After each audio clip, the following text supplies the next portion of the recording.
नमस्कार मित्रों, राधे राधे। तो आइए हम लोग स्टार्ट करते हैं जीएस पढ़ना। जीएस में ज्योग्राफी का टॉपिक हम लोगों को चल रहा था। लास्ट क्लास में हम लोगों ने प्लेटू के बारे में पढ़ा था। आज हम लोग पढ़ेंगे वॉल्केनो के बारे में, यानी ज्वालामुखी के बारे में। तो जैसा कि हम लोग एक टॉपिक था हमारा plate tectonic theory. Plate tectonic theory में हम लोग पढ़ चुके थे कि क्या प्रोसेस होता है जिससे हम लोग क्या निकालते हैं, क्या होता है, वॉल्केनिज्म होता है। तो थोड़ा सा हम लोग रिकैप कर लेते हैं फास्टेस्ट जल्दी से कि जब दो प्लेटें एक दूसरे से आपस में जब टकराती हैं तो अपेक्षाकृत भारी प्लेट हल्की प्लेट के नीचे चली जाती है। जब नीचे चली जाती है तो हम लोगों ने देखा था कि जो प्लेट की मोटाई होती है क्रस्ट की, वो 0 से 30 किलोमीटर की गहराई होती है। यानी 30 किलोमीटर की गहराई में क्रस्ट होता है, उसके बाद मेंटिल होता है। मेंटिल वाला एरिया स्थेनोस्फीयर कहलाता है, जो अपर मेंटिल होता है। क्यों स्थेनोस्फीयर कहलाता है? इसलिए कि वहां पर पहले ही ऑलरेडी सारी चीजें टेम्परेचर ज्यादा होने के कारण लिक्विड फॉर्म में है, और लिक्विड फॉर्म में है इस वजह से उस एरिया को हम लोग स्थेनोस्फीयर कहते हैं, और उस लिक्विड फॉर्म को हम लोग क्या कहते थे? मैग्मा कहते थे। जब प्लेट टकराई और उसके नीचे जाने लगी तो टेम्परेचर ज़्यादा होने के कारण ये वाला पार्ट जो होता है किसी भी क्रस्ट का, वो क्या होता है, वो भी पिघल जाता है टेम्परेचर ज़्यादा होने के कारण। यानी 1200-1500 डिग्री सेल्सियस तक का टेम्परेचर वहाँ पाया जाता है। तो होता क्या है कि जब वो पिघल जाता है तो वो मैग्मा पर प्रेशर डालता है। यानी ये ऐसे प्रेशर डालता रहता है, तो प्रेशर डालता है तो मैग्मा कहीं ना कहीं दूसरी तरफ फ्लो करने का कोशिश करता है। जब फ्लो करने का कोशिश करता है नीचे, तो वो कहीं न कहीं कमज़ोर क्रस्ट के पर भूपरपटी पाता है, या ओशनिक प्लेट में कमज़ोर क्रस्ट पाता है, तो महासागरों के नीचे जाके निकल जाता है। तो महासागरों के नीचे निकलता है तो उसे हम लोग क्या कहते हैं? रिज कहते हैं। जब जाके कहीं जमा ठंडा हो जाता है, उसे हम लोग क्या कहते हैं? रिज, कटक। और जब कभी वो और कहीं क्रस्ट पे ज्वालामुखी के पाइप के थ्रू क्या होता है? निकल के बाहर आ जाता है तो लावा, यानी मैग्मा क्रस्ट के नीचे लावा के रूप में जाना जाता है। और जैसे ही वो ज्वालामुखी के थ्रू बाहर निकलकर क्रस्ट के ऊपर जम जाता है तो उसे हम लोग लावा कह देते हैं। यानी हम लोग देखेंगे ज्वालामुखी को, यानी किस प्रोसेस से ज्वालामुखी क्रिया उत्पन्न होती है या वॉल्केनिज्म होता है। तो यही कारण है कि जब प्रेशर पड़ता है मैग्मा पर, तो मैग्मा कहीं ना कहीं दूसरी तरफ फ्लो करने की कोशिश करती है। ठीक। तो ये ज्वालामुखी पाइप के थ्रू, यानी जहां कमजोर क्रस्ट होता है या ज्वालामुखी पाइप मिला, तो पाइप में प्रेशर जब पड़ा तो अपने आप लावा क्या होता है? प्रेशराइज तरीके से बाहर निकलता है। और होता क्या है? विस्फोट के साथ ज्वालामुखी उद्गार हो जाता है। आइए हम लोग देखते हैं कि ज्वालामुखी जब उद्गार होता है तो उसमें क्या-क्या चीजें होती हैं, कैसे होती हैं, उसके बारे में हम लोग जानते हैं। तो पहले हमने एक स्ट्रक्चर दिखाया आपको कि क्या है ज्वालामुखी, ज्वालामुखी कैसे होता है। तो ज्वालामुखी एक शंकु के आकार का होता है, जिसे हम लोग वॉल्केनिक कोन कहते हैं। ज्वालामुखी का आकार हम लोग देख रहे हैं। ठीक। और ये जो पाइप जिसके थ्रू मैग्मा निकलता है बाहर, यानी अगर हम मान लें कि ये पूरा इधर मैग्मा भरा पड़ा है, तो इस पर प्रेशर पड़ता है तो वो मैग्मा प्रेशर से ज्वालामुखी पाइप के थ्रू ऊपर की तरफ निकलता है, और प्रेशर देके विस्फोट कर देता है, और ज्वालामुखी की क्रिया घटित होती है। अब ज्वालामुखी से जब मैग्मा निकला, यानी इस पार्ट को जो लिक्विड फॉर्म में है उसे हम लोग क्या कहते हैं? मैग्मा कहते हैं। जब इसे हम लोग मैग्मा कहते हैं, जब मैग्मा प्रेशर डालता है ज्वालामुखी पाइप के थ्रू, तो जब ये मैग्मा बाहर दिखने लगता है, दोनों तरफ बहने लगता है, तो इसे हम लोग क्या कह देते हैं? लावा कह देते हैं। ठीक। इसे हम लोग लावा कह देते हैं। यानी लावा जब निकलता है तो उसका टेम्परेचर लगभग 1200 डिग्री सेल्सियस तक पाया जाता है। ठीक। अब यानी इसे हमने क्या कह दिया? Volcanic pipe. ठीक। वाल ज्वालामुखी की पाइप। और ये जिस छिद्र से निकला उसे हम लोगों ने क्या कहा? वॉल्केनिक वेंट, यानी ज्वालामुखी का छिद्र। और ये जो आप देख रहे हैं इसे हम लोग कहते हैं क्रेटर। क्या कहते हैं? क्रेटर कहते हैं। तो ज्वालामुखी का जो छिद्र, जिस ज्वालामुखी का जो मुख होता है, और जिसमें पतली सी छिद्र होती है, उस बड़े से आकार को हम लोग क्या कहते हैं? क्रेटर कहते हैं। तो क्रेटर क्या होता है? ज्वालामुखी का बड़ा सा मुख। ठीक? अब हमको देखना है कि जब ये ज्वालामुखी की घटना होती है तो होता क्या है? यानी प्रेशर डाला, क्योंकि कुछ ज्वालामुखी ऐसे हैं जहां पे कंटिन्यू लावा धीरे-धीरे निकलता रहता है, और कुछ होते हैं कि वो कुछ 1-2 बार जब वोल्केनिक इरप्शन हुआ, ज्वालामुखी उद्गार हुआ, और फिर 2-4 6 साल 10 साल के लिए पैक हो जाते हैं। तो पैक हो जाते हैं तो फिर उसमें मिट्टी और कंकड़ पत्थर ये सब भर जाते हैं। कभी-कभी ये भी होता है कि इस क्रेटर में बारिश का जल भर जाता है तो लेक बन जाता है, जैसे क्रेटर लेक। लेक में हम पढ़ेंगे कि क्रेटर लेक क्या होता है, उसको हम आज अच्छे से बताएंगे आपको, और वो इम्पॉर्टेंट भी है। ठीक? तो आइए हम लोग जानते हैं। तो हुआ क्या कि जब ज्वालामुखी का उद्गार होता है तो इसमें कई सारी चीजें निकलती हैं। पहला है गैस और जलवाष्प। यानी हम लोग देखते हैं कि जो गैस और जलवाष्प है उसमें 60 से 90% तक क्या निकलता है? गैस और जलवाष्प निकलता है। ठीक? और उसमें भी गैस कौन कौन सी होती हैं? Carbon dioxide, nitrogen, hydrogen, carbon monoxide, helium, यानी ये सारी गैसें निकलती हैं ज्वालामुखी के पाइप के थ्रू। ठीक? और दूसरा है कुछ विखंडित पदार्थ भी निकलते हैं, कुछ टुकड़े। यानी हमने कहा कि जब कभी ज्वालामुखी का एक बार उद्गार हुआ और कई सालों तक उसमें ज्वालामुखी का उद्गार नहीं हुआ है, तो नहीं होने से इसके इस क्रेटर में क्या हो जाता है कि कई सारी बहुत सारे सालों बाद जब उद्गार नहीं होता तो इसमें मिट्टी, कंकड़, पत्थर, जितनी भी चीजें हैं भर जाती हैं, और ये पाइप खाली रहता है तो इसमें अंदर की गैसेस भी आ जाती हैं। तो गैसेस के आ जाने के कारण और कंकड़ पत्थर भर जाने के कारण जब मैग्मा प्रेशर डालता है तो विस्फोट के साथ ज्वालामुखी निकलता है। जब ज्वालामुखी विस्फोट के साथ निकलता है तो क्या होता है? कुछ विखंडित पदार्थ भी निकलते हैं, और जब विखंडित पदार्थ निकलते हैं तो होता क्या है कि इसमें कुछ छोटे-छोटे टुकड़े, यानी मटर के दाने के आकार के कुछ टुकड़े निकलते हैं, जिन्हें हम लोग क्या कहते हैं? टफ। टफ क्या होता है? मटर के दाने के आकार के जो छोटे टुकड़े होते हैं वो निकलते हैं, जिन्हें हम लोग टफ कहते हैं। और दूसरा है लैपिली। लैपिली क्या होता है? मटर के दाने से थोड़े से बड़े आकार का होता है, उसे हम लोग क्या कहते हैं? लैपिली कहते हैं। ठीक? अब अगला है कुछ बेढंगे आकार के कंकड़ पत्थर, नुकीले कंकड़ पत्थर निकलते हैं, तो उन्हें हम लोग क्या कह देते हैं? ब्रेसिया। यानी जिनमें कभी कोई इधर नोक निकला है, कोई इधर, कोई इधर, कोई इधर, यानी बेढंगे, बेडौल आकार के जो कंकड़ पत्थर बड़े-बड़े आकार के निकलते हैं, उन्हें हम लोग क्या कह देते हैं? उन्हें हम लोग ब्रेसिया कह देते हैं। और बॉम्ब किसे कहते हैं? कई फीट के बड़े-बड़े आकार के टुकड़े जब उसमें से निकलते हैं, ये वोल्केनो कोई छोटा ज्वालामुखी तो है नहीं, ज्वालामुखी कई किलोमीटर बड़े-बड़े होते हैं, तो उसमें बड़े-बड़े आकार के कंकड़ पत्थर की बड़ी साइज़ निकलते हैं, तो उन्हें हम लोग क्या कहते हैं? बॉम्ब कहते हैं। ठीक? तो इतनी चीज़ें आपको पता हो गई।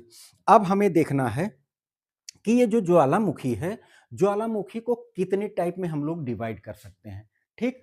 तो इसको एक बार स्क्रीनशॉट लेकर आप लोग ऐसे नोट्स बना लीजिएगा, और फिर हम इसको क्या करते हैं?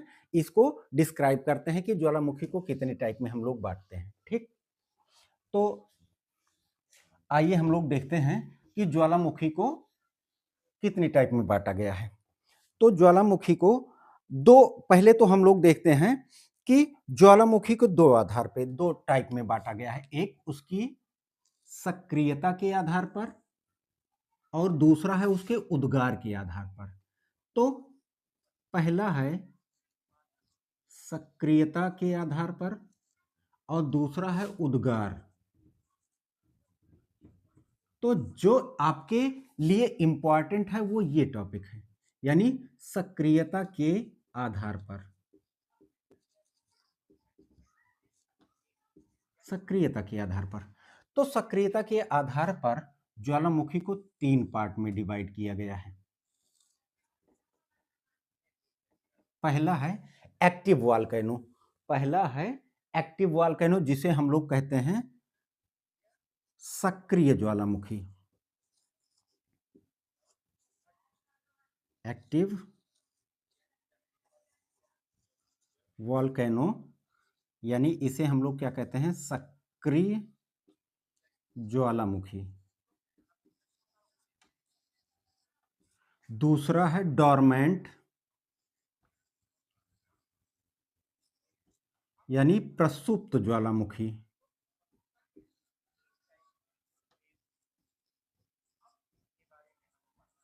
डोरमेंट यानी प्रसुप्त ज्वालामुखी। और तीसरा है आपका एक्सटिंक्ट यानी शांत ज्वालामुखी। एक्सटिंक्ट वॉल्केनो, इसे हम लोग कहते हैं शांत ज्वालामुखी। ठीक, शांत ज्वालामुखी। ठीक, अब एक्टिव, एक्टिव का मतलब क्या हुआ कि ऐसे ज्वालामुखी जो हर समय सक्रिय रहते हैं, यानी उसमें टाइम टाइम पर, यानी हर समय पर थोड़ा बहुत क्या निकलता रहता है, लावा निकलता रहता है, उसे हम लोग एक्टिव वॉल्केनो कहते हैं। प्रसुप्त यानी प्रसुप्त, जैसा कि नाम से ही क्लियर हो रहा है कि ऐसे ज्वालामुखी जो सोए हुए हैं, जग सकते हैं कभी भी, यानी प्रसुप्त ज्वालामुखी। ऐसे ज्वालामुखी जो सोए हुए हैं, कभी भी जग सकते हैं, उन्हें हम लोग प्रसुप्त ज्वालामुखी यानी सोते हुए ज्वालामुखी या एक्स डोरमेंट वॉल्केनो कहते हैं। अगला है शांत ज्वालामुखी। शांत ज्वालामुखी का मतलब ये हुआ कि जो सोया हुआ है, यानी एकदम डेड हो चुका है, यानी शांत हो चुका है, और यानी वो प्रेजेंट में हुआ नहीं है और पास्ट में हुआ नहीं था 4, 6, 10, 20, 50 सालों पे, और फ्यूचर में होने की संभावना भी नहीं है, तो उन्हें हम लोग एक्सटिंक्ट ज्वालामुखी कहते हैं, शांत ज्वालामुखी कहते हैं। यानी सीधा सा मतलब हम लोग ये समझते हैं कि ऐसे ज्वालामुखी जो पास्ट में अभी हुआ नहीं था, वॉल्केनिक इरप्शन हुआ नहीं था और फ्यूचर में होने की संभावना नहीं है, तो उन्हें हम लोग शांत ज्वालामुखी कहते हैं। प्रसुप्त ज्वालामुखी का मतलब ये हुआ कि ऐसे ज्वालामुखी जो सोया हुआ है, कभी भी जग सकता है, यानी कभी भी उसमें विस्फोट हो सकता है, ज्वालामुखी उद्गार हो सकता है, उसे हम लोग क्या कहते हैं, प्रसुप्त ज्वालामुखी। सक्रिय ज्वालामुखी का आप लोग एग्जाम्पल जान ही चुके हैं। ठीक, तो आइए हम लोग एक एक करके इनका देखते हैं एग्जाम्पल, या फिर यहीं पर हम लोग देख लेते हैं कि जो उद्गार के आधार पर है, उद्गार के आधार पर एक है केंद्रीय उद्भेदन और एक है दरारी उद्भेदन, यानी दो पार्ट में बांटा गया है। इसको कहते हैं हम लोग केंद्रीय उद्भेदन वाले ज्वालामुखी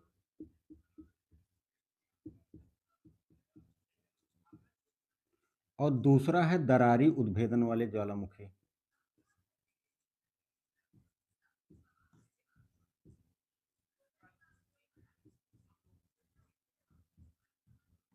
ज्वालामुखी, तो आपके लिए इंपॉर्टेंट ये तीनों है, इन्हीं से ही क्वेश्चन आते हैं, और इनके क्वेश्चन लोकेशन भी आ सकता है कि कौन सा ज्वालामुखी कहाँ पर है, कहाँ पर पाया जाता है, और वो सक्रियता के आधार पे सक्रिय है कि कैसा है, ये आपको मैं इस क्लास में बताऊंगा। ठीक, तो ये उतना इम्पोर्टेंट नहीं है जितना कि ये है आपके एग्जाम के पॉइंट ऑफ व्यू से। तो आइए हम लोग एक एक करके देखते हैं कि जो सक्रियता के आधार पे एक्टिव वॉल्केनो हैं, उनको हम लोग नोट करते हैं। ठीक, तो पहला है, हम लोग देखते हैं कि जितने भी सक्रिय ज्वालामुखी हैं, उनको हम लोग एक एक करके नोट करते हैं। तो पहला एग्जाम्पल है सक्रिय ज्वालामुखी का। सक्रिय ज्वालामुखी, सक्रिय ज्वालामुखी के एग्जाम्पल जो हैं, हम लोग एक एक करके नोट करेंगे। यानी इसमें सबसे इंपॉर्टेंट है स्ट्राम्बोली,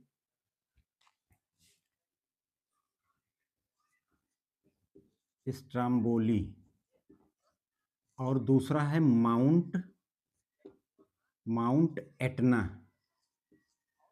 ये दो के दोनों कहाँ हैं, भूमध्य सागर में, यानी मेडिटेरेनियन सी में ये दो दो के दोनों ज्वालामुखी हैं। ये आपका है, आप कह सकते हो कि इस इटली के पास एक द्वीप है सिसिली, सिसिली द्वीप, सिसिली द्वीप इटली। भूमध्य सागर में जो इटली देश आप देखते हैं कि नीचे से थोड़ा सा तीन तरफ से घिरा हुआ है वाट पानी से भूमध्य सागर में, तो इटली में है। इसे भूमध्य सागर का प्रकाश स्तंभ भी कहा जाता है, प्रकाश स्तंभ इसलिए कहा जाता है, भूमध्य सागर का प्रकाश स्तंभ कहा जाता है। क्यों कहा जाता है? इसलिए कहा जाता है कि ये बहुत ऊंचाई से दूर से ही रात में दिखाई देता है कि वो दिख रहा है भू कौन सा, वो दिख रहा है सिसिली द्वीप और उसका स्ट्रम्बोली माउंटेन या वोल्केनो, जहां पे जब लावा निकलता है तो टेम्परेचर ज्यादा होने के कारण बहुत तगड़ा प्रकाश दिखाई देता है, तो लगता है कि वहां से कुछ लाइट जल रही है, इसलिए उसे हम लोग क्या कहते हैं, भूमध्य सागर का प्रकाश स्तंभ।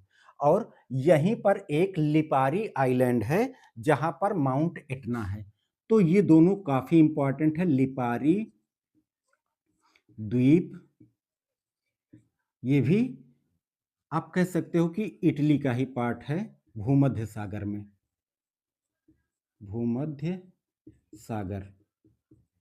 तो ये सब आप लोगों को लोकेशन में एटलस में जाके एक बार देख लीजिएगा कि ये सारी चीजें कहां पर हैं, ठीक है ना। फिर उसके बाद हम लोग देखते हैं हवाई आइलैंड, हवाई द्वीप, हवाई वाला हवाई द्वीप। हवाई द्वीप कहां पर है, यानी इस पर कब्जा है यूएसए का। इसकी इसकी जो कैपिटल है या इसका मेन शहर है होनोलुलु, आप लोगों ने सुना होगा हवाई द्वीप का, ठीक है ना। तो यूएसए का कब्जा है, ये पैसिफिक ओशन में है, पैसिफिक ओशन में, यानी प्रशांत महासागर में स्थित है। यूएसए का कब्जा है हवाई द्वीप, ये भी क्या है, सक्रिय ज्वालामुखी का उदाहरण है। अगला है मोना लोआ और किलायू, यानी ये हवाई द्वीप पर है। हाँ, ये थोड़ा सा कंफ्यूजन हो गया कि हवाई द्वीप पर ज्वालामुखी द्वीप है, ये इसका जो मेन जो ज्वालामुखी है उसका नाम है मोना लोआ, मोना लोआ और प्लस किलायू,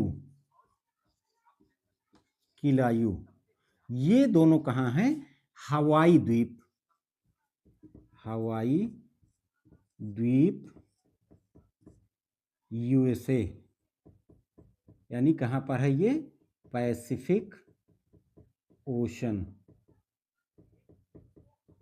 ठीक, ये हो गया। अगला है आपका भारत का भी एक लोग हम लोग देख लेते हैं, बैरन।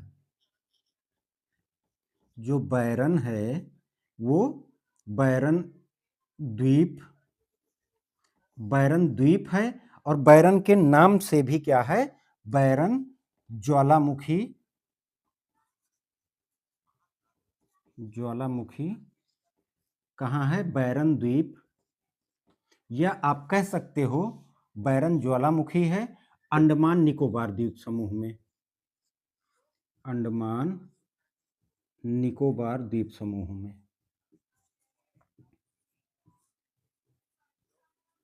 द्वीप समूह में, ठीक। अगला है, और कुछ हैं इंपॉर्टेंट जो आपके, उनको हम लोग देख लेते हैं। एक है माउंट ओजास डेल सलादो, यानी अगर हम लोग इसको यहीं पर लिख दें कि माउंट ओजास डेल सलादो जो है, माउंट ओजास डेल सलादो, ये कहां पर है, अर्जेंटीना, अर्जेंटीना और चिली के सीमा पर, अर्जेंटीना और चिली के सीमा पर माउंट ओजास डेल सलादो है, जो कि विश्व की सबसे हाईएस्ट क्या है, वॉल्केनिक वॉल्केनो है जो एक्टिव वॉल्केनो है, यानी विश्व की सबसे ऊंची सक्रिय ज्वालामुखी है माउंट ओजास डेल सलादो, जो अर्जेंटीना और चिली की सीमा पर है। और ये किस माउंटेन पे है? Andes mountain. लास्ट क्लास में हम लोगों ने जब पठार को पढ़ा था और जब हम लोगों ने फोल्डेड माउंटेन को पढ़ा था, तो हमने देखा था कि सबसे जो बड़ा कॉर्डिलेरा है, सबसे बड़ी माउंटेन श्रृंखला है जिसे हम लोग कॉर्डिलेरा भी कहते हैं, तो वो एंडीज कॉर्डिलेरा है, यानी सबसे लंबी। और हमने ये भी कहा था कि पैसिफिक रिंग्स ऑफ फायर, यानी पैसिफिक ओशन के चारों तरफ किनारे किनारे सबसे ज्यादा भूकंप, सबसे ज्यादा ज्वालामुखी की घटना ये वहीं पर पाई जाती है, पैसिफिक ओशन की। और ये वाला एरिया उसी एरिया से बिलोंग करता है। ठीक, अगला है, अगला हम लोग देखते हैं माउंट इरेबस। एक अगला जो ज्वालामुखी है, यहां पे हम लोग इसमें लिख दे रहे हैं माउंट इरेबस।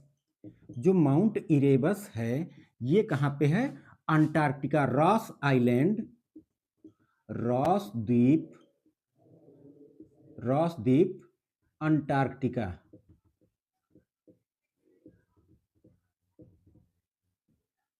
रॉस द्वीप अंटार्कटिका पे है माउंट इरेबस। ठीक, एक और सक्रिय ज्वालामुखी है जो आप लोगों के लिए इंपॉर्टेंट है, उसका नाम है कोटोपैक्सी इक्वाडोर। यानी यहीं पे ब्लू पेन से हम इसको लिख दे रहे हैं, तो आप लोग नोट कर लीजिएगा कोटोपैक्सी, कोटोपैक्सी ये कहाँ है? इक्वाडोर। इक्वाडोर भी आपका बिलोंग करता है साउथ अमेरिका से। यानी आप कह सकते हो कि कोटोपैक्सी भी कहां पर है? जहां पर माउंट ओजास डेल सलादो है, यानी एंडीज माउंटेन की श्रृंखला पर है, यानी वहीं पर साउथ पैसिफिक ओशन के आसपास कोटोपैक्सी भी है, यानी साउथ अमेरिका में। ठीक, तो ये इतने इंपॉर्टेंट एक्टिव वॉल्केनो आपके हो गए जो आपके एग्जाम के पॉइंट ऑफ व्यू से इम्पॉर्टेंट हैं। तो मेरे ख्याल से तो मैं मिस नहीं कर रहा हूँ, लेकिन अगर मैं देखूं तो एक है जावा और सुमात्रा, यानी इंडोनेशिया का जो एक पार्ट है जावा और सुमात्रा, वहां पर है सेमारू और मेरापी। तो मैं इसको यहां पर लिख दे रहा हूं, एक वॉल्केनो सेमारू, सेमारू प्लस मेरापी। मेरापी जो है ये कहां पर है? जावा द्वीप, इंडोनेशिया।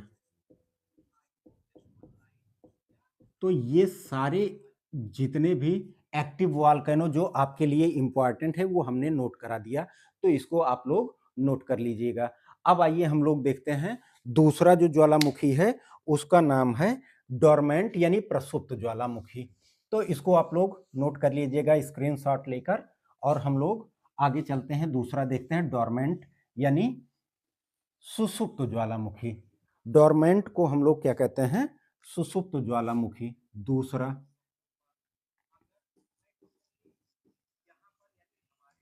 Dormant volcano, volcano. ठीक, इसके जो एग्जाम्पल हैं ज्यादा नहीं है, तो आप लोग इसको लिख लीजिए। जैसे है विसुवियस, विसुवियस, विसुवियस ज्वालामुखी, ये कहाँ है? ये भी इटली में है। ठीक, दूसरा है आपका, दूसरा है फ्यूजियामा जापान, फ्यूजियामा जापान। और है अगला क्राकाटाओ, क्राकाटाओ इंडोनेशिया।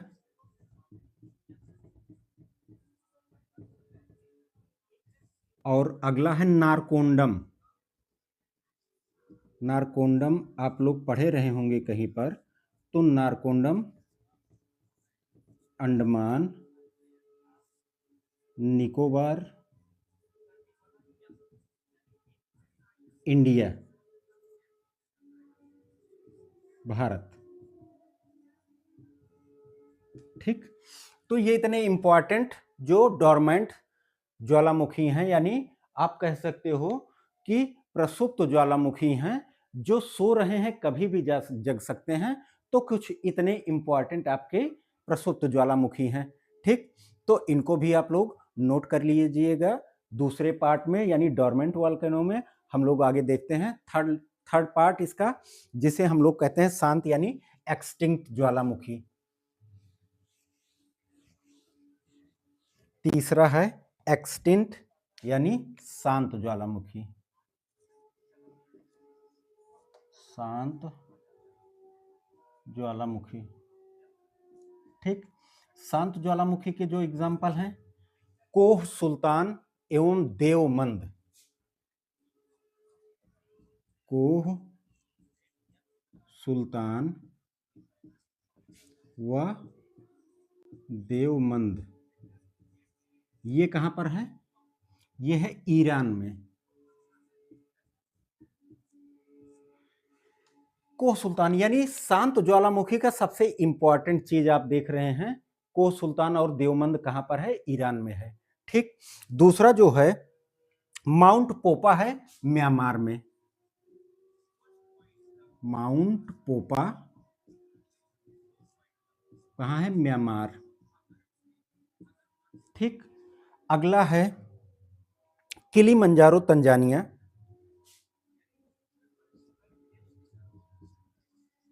किलिमंजारो कहाँ है? ये तंजानिया यानी अफ्रीका में एक देश है तंजानिया, जहां पर ये है। इसके बाद है आपका इसके बाद है चिम्बोराजो इक्वाडोर।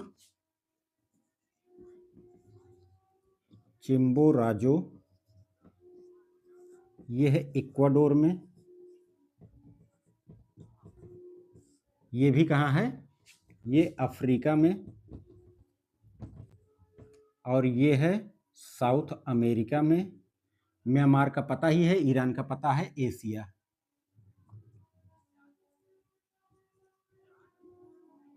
ठीक, अगला है चिम्बोराजो के बाद एंकाकागुआ एंडीज।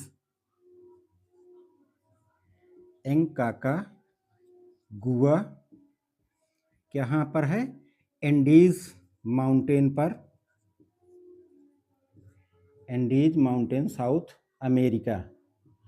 अब इसको देखने से एक चीज याद आया होगा कि हम लोगों ने पढ़ा था highest mountain peak of Andes mountain, तो उसका हम लोगों ने हाईएस्ट पीक पढ़ा था एंकाकागुआ या एकांकागुआ। किताबों में ऐसे ही मिलता है। तो आपने देखा कि लास्ट अभी हम लोगों ने बात की थी लास्ट क्लास में कि एंकाकागुआ जो था क्या था? हाईएस्ट पीक था। अब ये जो है हमने कहा था कि हाईएस्ट क्या है? हाईएस्ट वॉल्केनो है। विश्व की सबसे ऊंचाई पर स्थित ज्वालामुखी कौन सी है? एंकाकागुआ या एकांकागुआ। तो कंफ्यूज मत होइएगा। अब और अभी हम लोगों ने पढ़ा था एंडीज पर्वत पर ही highest active volcano mount Ojos del Salado, यानी दो क्वेश्चन मिले। Highest active volcano, highest peak पर सबसे ऊंची जगह पर स्थित सबसे सक्रिय ज्वालामुखी, तो माउंट ओजास डेल सलादो हम लोगों ने पढ़ा था। और अगर हम पूछें कि सबसे ऊंचाई पर स्थित ज्वालामुखी, तो सबसे ऊंचाई पर स्थित ज्वालामुखी एकांकागुआ होगा। ध्यान रखिएगा, सबसे ऊंचाई पर स्थित, इसको कहीं पर नोट कर लीजिएगा कि सबसे ऊंचाई पर स्थित। अब यहां पर सक्रिय और डोरमेंट या एक्सटिंक्ट की बात नहीं हो रही है, यहां पर सबसे ऊंचाई पर स्थित, यानी ये हाईएस्ट पीक पर है, सबसे ऊंचाई पर स्थित है। और अगर कहा जाए कि सबसे ऊंचाई पर स्थित सक्रिय ज्वालामुखी, तो सक्रिय ज्वालामुखी होगा माउंट ओजास डेल सलादो। और सबसे ऊंचाई पर स्थित ज्वालामुखी की बात होगी, वहां पर यह बात नहीं आएगा कि सक्रिय है कि प्रसुप्त है कि शांत है, तो वो क्या होगा? एकांकागुआ होगा। ठीक, ये आप लोग क्लियर हो गया होगा आप सबको। ठीक, आइए आइए हम लोग जान लेते हैं। यानी ये हुआ आपके ज्वालामुखी। ठीक, अब ज्वालामुखी के बाद कुछ चीजें और हैं जो ज्वालामुखी के साथ कुछ और चीजें हैं जो आपको जानने की जरूरत है। ठीक, तो उसको भी हम लोग जान लेते हैं। अब इसका वितरण की अगर हम लोग बात करें तो इसका जो वितरण है ज्वालामुखी का, हमने बात की थी लास्ट क्लास में जब हम लोगों ने प्लेट टेक्टोनिक थ्योरी पढ़ा था, तो हमने कहा था कि पैसिफिक रिंग्स ऑफ फायर यानी पैसिफिक ओशन के चारों किनारे, चारों तरफ सबसे ज्यादा ये पाया जाता है। यानी ज्वालामुखी की घटना, या आप कह सकते हो कि ज्वालामुखी और भूकंप दो के दोनों पैसिफिक रिंग्स ऑफ फायर में सबसे ज्यादा पाए जाते हैं। अगर हम इसको आपको मैप में दिखाएं तो ये आपका कुछ ऐसे हो जाएगा।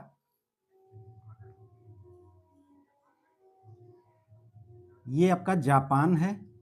ठीक, ये कुछ ऐसे है, और फिर यहीं पर आपका क्या है,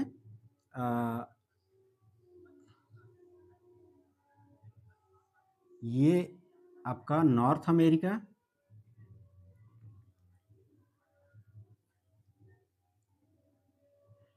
ये आपका हो गया नॉर्थ अमेरिका,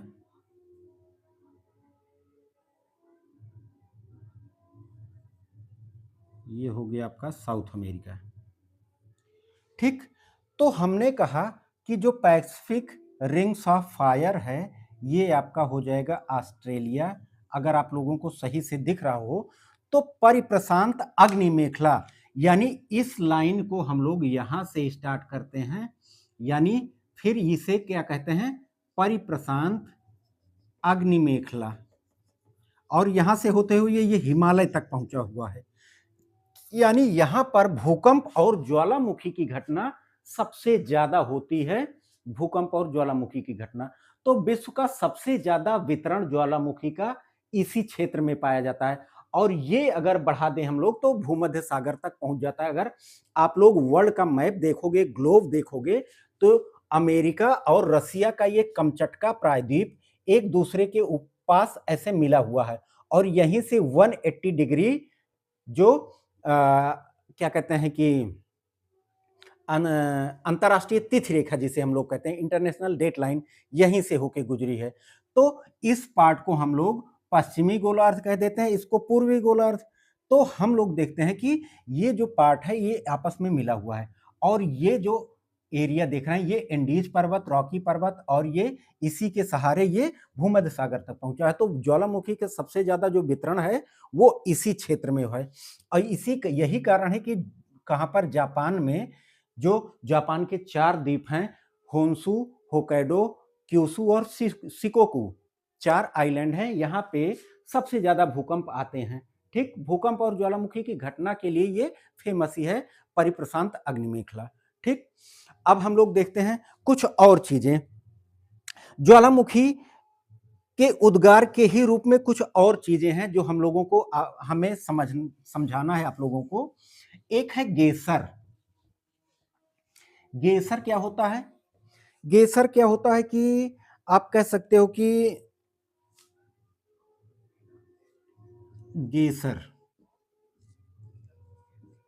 तो गेसर होता है कि अगर मैं आपको समझाऊं कि कुछ ऐसे क्षेत्र जहां पर जल गर्म होने से क्रस्ट के नीचे कहीं कोई भारी जलाशय है और वो संपर्क में आ रहा है किसके, मैग्मा के, और मैग्मा के संपर्क में आने से जो जल गर्म हो जाता है, जल गर्म होता है, तो वो उसका जब भाप बनता है तो कहीं ना कहीं वो कमजोर क्रस्ट या कहीं पतली सी भी छिद्र मिल जाने से समय समय पे प्रेशर कुकर की तरह सीटी मार के, यानी प्रेशर से गर्म जल निकलता रहता है फव्वारे के रूप में, यही गेसर कहलाता है। जैसे अगर मैं बताऊं कि हम मान लेते हैं कि ये हमारा क्रस्ट है और यहाँ पे हल्का हल्का क्या है, छिद्र है जमीन के नीचे, और यहाँ पे एक क्रस्ट के नीचे एक बड़ा सा जलाशय जिसमें इतना जल भरा हुआ है, यानी ये 10-20 किलोमीटर बड़ा जलाशय है, और इसी के नीचे ये क्या है, मैग्मा है। इसी के नीचे अगर हम इसको क्या कहते हैं कि ये मैग्मा है।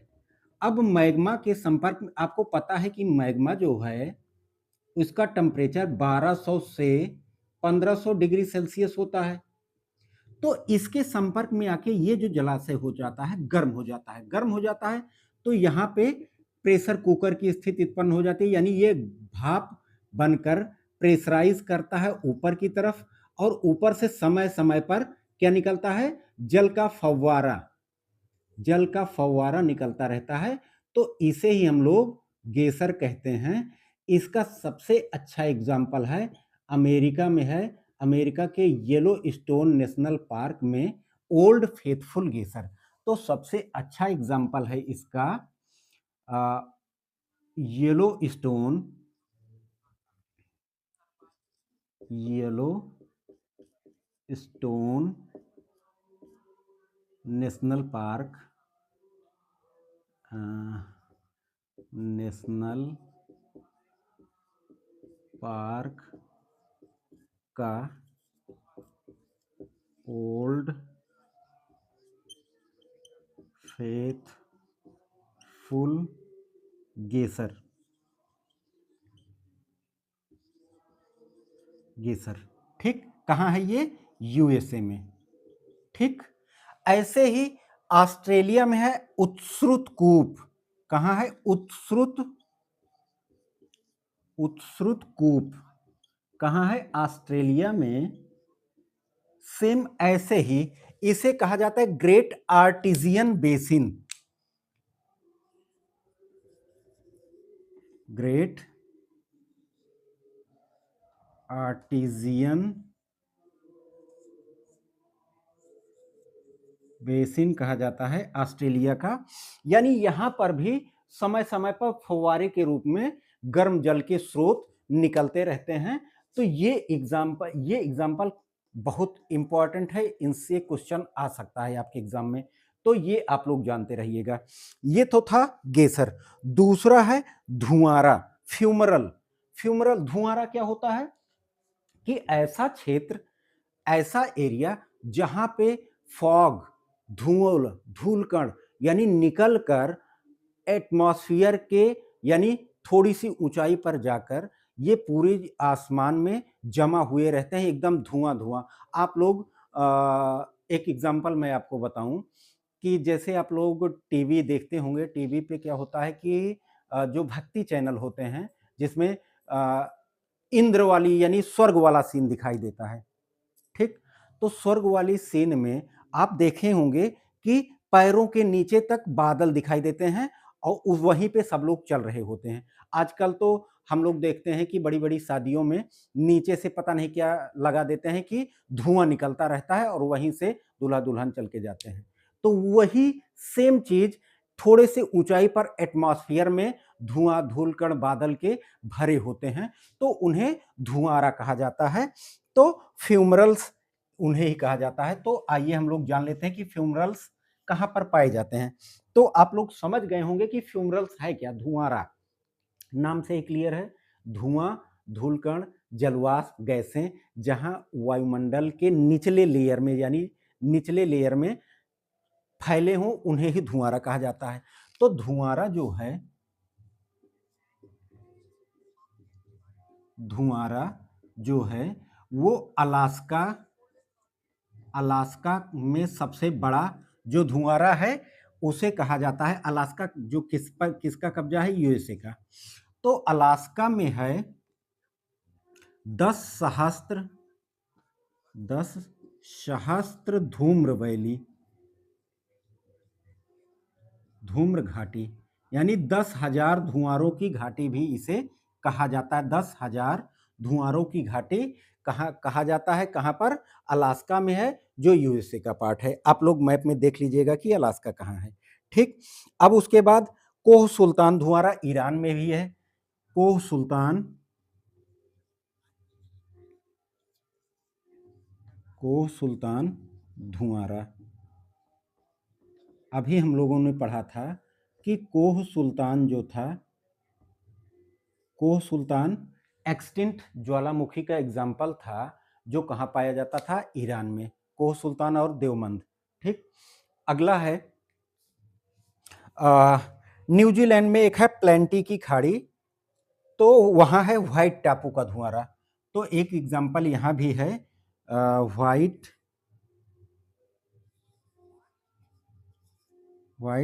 टापू का धुआरा।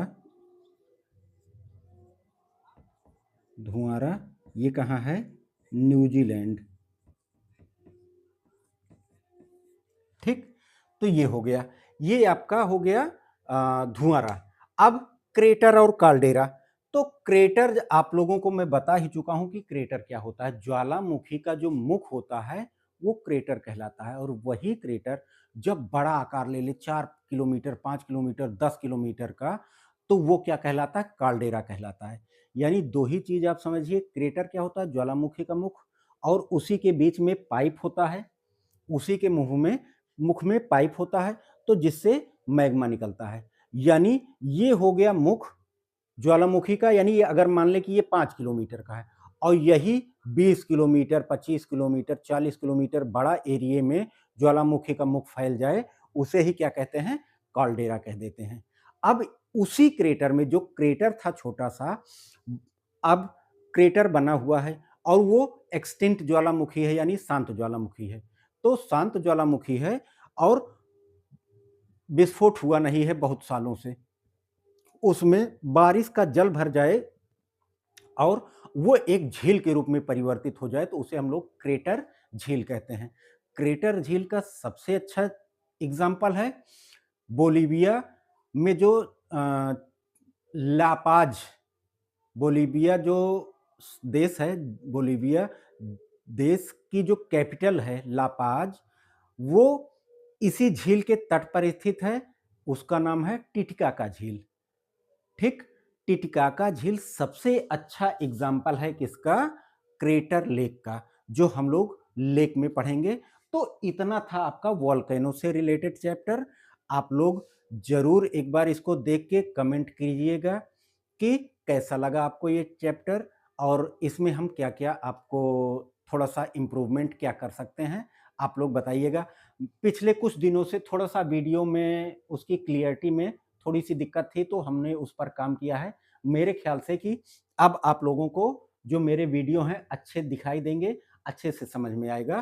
तो धन्यवाद, राधे राधे। आप सबका दिन शुभ हो। आप लोग बहुत अच्छे से मेहनत करो और लग जाओ, क्योंकि यूपीपी की जो डेट की वैकेंसी की जो डेट है वो घोषित हो गई है। यानी 8, 9, 10 जुलाई को आप सबका पेपर होना निश्चित किया गया है अभी आयोग की वेबसाइट पे।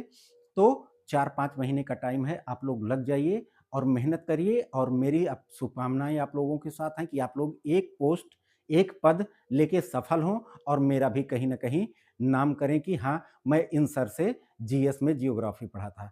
धन्यवाद, राधे राधे।